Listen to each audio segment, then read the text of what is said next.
ఒక దుర్ది దినం, ఒక కాళరాత్రి.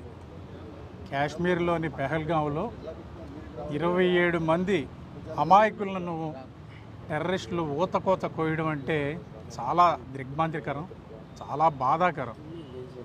ఈ సమాచారం తెలిసిన వెంటనే గౌరవ డిప్యూటీ సీఎం శ్రీ పవన్ కళ్యాణ్ గారు, జనసేన అధ్యక్షులు వారు చాలా కలత చెందారు, ఆవేదన చెందారు. వెంటనే ఆయన సందేశాన్ని, ఆయన మనసులో ఆవేదనని ట్విట్టర్ ద్వారా వ్యక్తం చేశారు. ఈరోజు ఉదయం పార్టీ నాయకులు, శ్రేణులతో మాట్లాడుతూ మనం దేశం కోసం సంఘీభావం తెలపవలసిన సమయం ఇది. 3 రోజుల పాటు జనసేన పార్టీ తరఫున సంతాప దినాల్ని పాటించాలని ఆయన ఈ ఉదయం ప్రకటించారు. ఆ మేరకు ఈ ఉదయం పార్టీ కార్యాలయంలో పార్టీ పతాకాన్ని అవనతం చేశాము. సాయంత్రం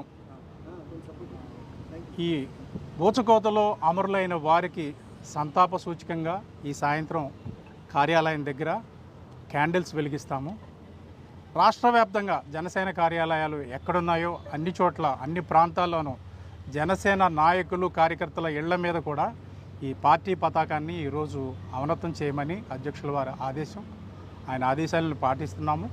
ఈ కార్యక్రమాన్ని ప్రారంభించాము. అదేవిధంగా సాయంత్రం కొవ్వొత్తులు వెలిగించి అమరులైన వారందరికీ నివాళులు తెలియజేస్తాము.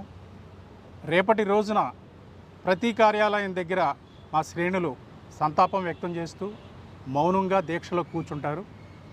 అదేవిధంగా 3వ రోజున రాష్ట్ర వ్యాప్తంగా కొవ్వొత్తుల ప్రదర్శన, మానవహారాలు జరుగుతాయి.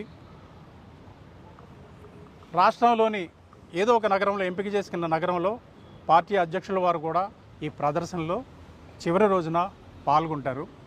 ఈ కార్యక్రమాన్ని ప్రతి ఒక్క జన సైనికుడు పాల్గొని ఈ కార్యక్రమంలో మన దేశానికి, అమరులైన వారికి సంఘీభావం తెలియజేయవలసిందిగా కోరుతున్నాము. ఒక్క జనసేన పార్టీయే కాదు, ఈ దుర్ఘటనను దేశ ప్రజలందరూ, ముఖ్యంగా తెలుగువారందరూ ముక్తకంఠంతో ఖండించాలి. మన బలాన్ని మనం తెలియచేయాలి. బలం మీన్స్ సామరస్యపూర్వకంగా, శాంతియుతంగా, సంఘటితంగా మేమందరం ఒక్కటే. మా మీద ఏది దాడి జరిగినా మేము తీవ్రంగా ప్రతిఘటిస్తామనే ఒక సందేశాన్ని ముష్కరులకు తెలియజేయాలని అధ్యక్షుల వారు తెలియజేశారు.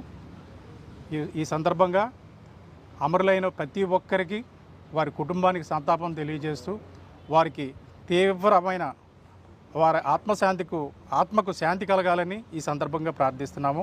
ఒక్క నిమిషం మౌనం మీ ముందు పాటిస్తున్నాము.